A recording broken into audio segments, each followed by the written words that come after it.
pretty lively. And the backups, I got no problem with when they come in. They show a lot of fight. They need to get a lot more out of the starting unit. Yeah, 23 turnovers leading to 31 Oklahoma City Thunder points. And Frank, let's go now to our drives of the game, plural, and they focus in on Shai Gilgeous-Alexander, brought to you by our local Tri-State Genesis retailers. And the streak continues for Shai. And Chris, just look at the pace that he plays at. He's got Noah Clowney on his hip, and then he finishes through contact at the rim. That one, that's a driving kick out to the other Jalen Williams. And then, of course, Shai, just finding his spot on the court and knocking down the jumper.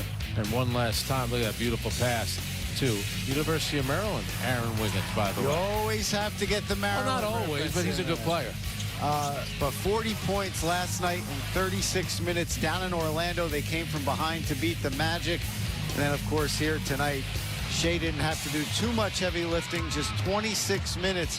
He was 8 of 9 from the field, and he finishes with 20 points, which keeps his streak going to 130 consecutive games. Looked a little dicey in the first half, Frank, but then he had those turnovers, those easy buckets that set him up nicely for the third And then quarter. look at a night like tonight for Shai Gilgeous-Alexander. He's not going to play a lot. He takes 9 shots, makes 6 of them. He doesn't attempt a 3. Everyone is foul baiter, 4 for 5 from the free throw line. He has 6 assists, 0 turnovers, 20 points in 25 minutes, and he's a plus 27. It's just like, why, it's nothing for him. How good is he? Is he even going to shower after the game? It didn't even seem like he broke a sweat. And I'll tell you what, for the Brooklyn Nets, the other thing which Jordi Fernandez got to harp on, it's got to be something that's going to be brought up on the post game, something tomorrow in practice, shoot around. 29 field goals, 23 turnovers. Those are shocking numbers.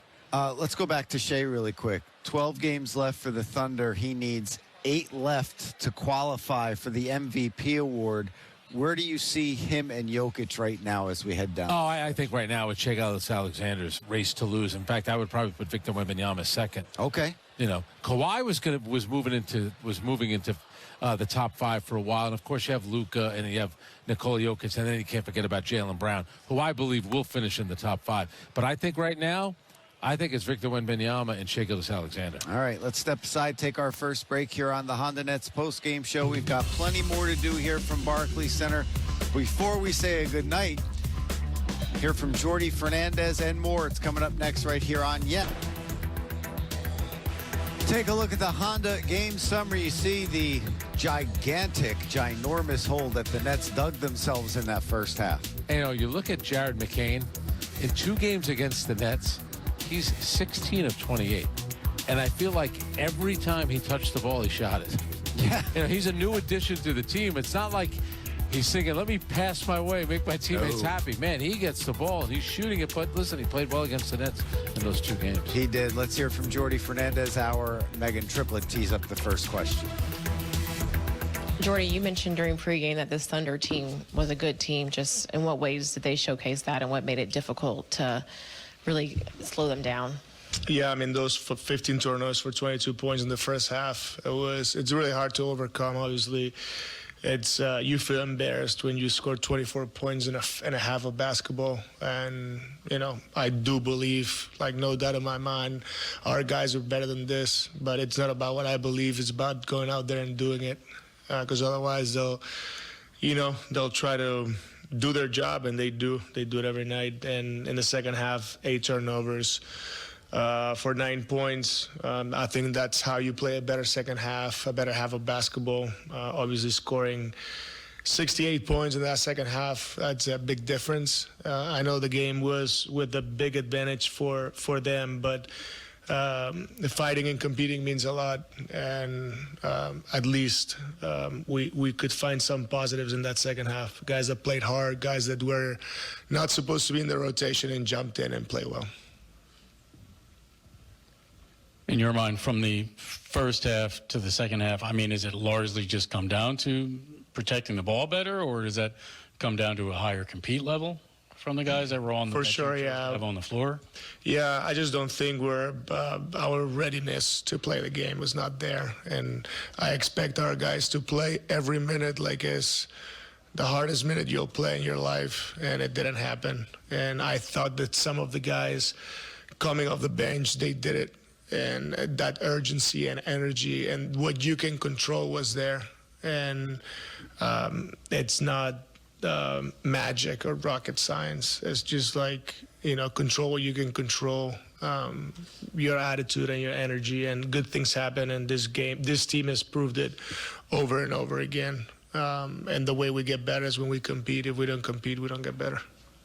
How is Noah came out in that first quarter with the wrist sprain? Yeah, we have to take a look and see, what's there, and obviously prioritize his body and his health. That's the most important thing, especially now with 13 games to go. And, hopefully he's fine. When you talk about guys that came in the second half that maybe weren't supposed to be in the rotation or weren't planned on being in the rotation and played well, when guys aren't planned to be in the rotation, what are you maybe looking for when they do get in the second half? Does the evaluation change at all, or are there things that you're maybe looking for a little more closely?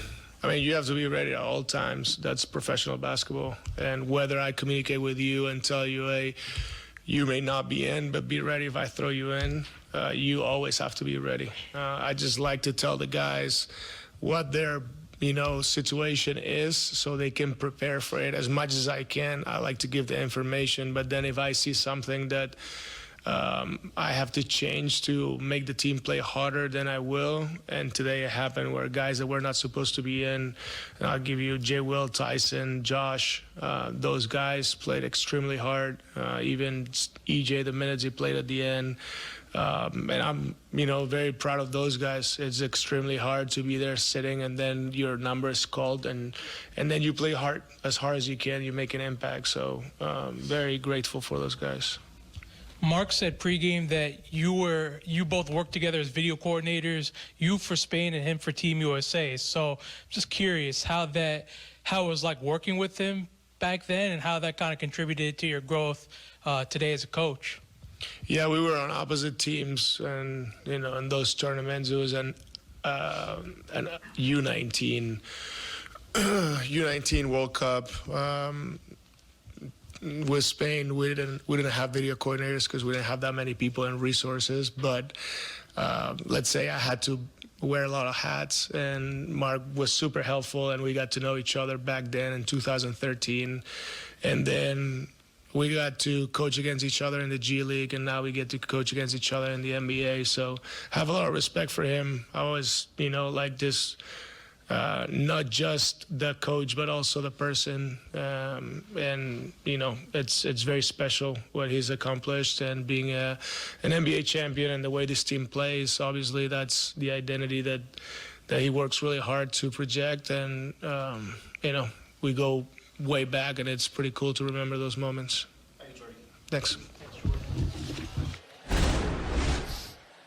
As we predicted, he brought up the turnovers, especially in the first half, and also just scoring those 24 points in the first half, and called that embarrassing. Yeah, said feels embarrassed to score 24 points. Said readiness to play the game isn't there. Is that an indictment on mostly the starters, especially, again, 15-2 against Portland, 19-6 tonight. So right from the get-go, you're chasing the game. Then he was talking about urgency and energy, attitude and energy. If I'm Jordy Fernandez, and I understand where the Nets are right now and what the lottery ramifications are and all that. The Knicks are coming in here on Friday. I'm starting the best 5 players that I think I have, and hopefully that will include Michael Porter Jr. And the guys that are going to play are the guys that are just going to play hard. And that decision will be made quickly. There's no way you can do this again. 15-2, 19-6 at the start of the first quarter. You cannot have a repeat of tonight on Friday against the New York Knicks, your crosstown rival coming in here, especially the way that they've handled you in the 2 games at Madison Square Garden. That would be, to me, unacceptable. All right, as you said, the Knicks are coming in here on Friday. The team the Knicks are chasing were in action tonight. That's the Boston Celtics. They were playing a former teammate in Kristaps Porzingis. And the Golden State Warriors, Jason Tatum and company. Yeah, Jaylen Brown, he was there too. We're going to check out highlights from this one when we come back on Yes.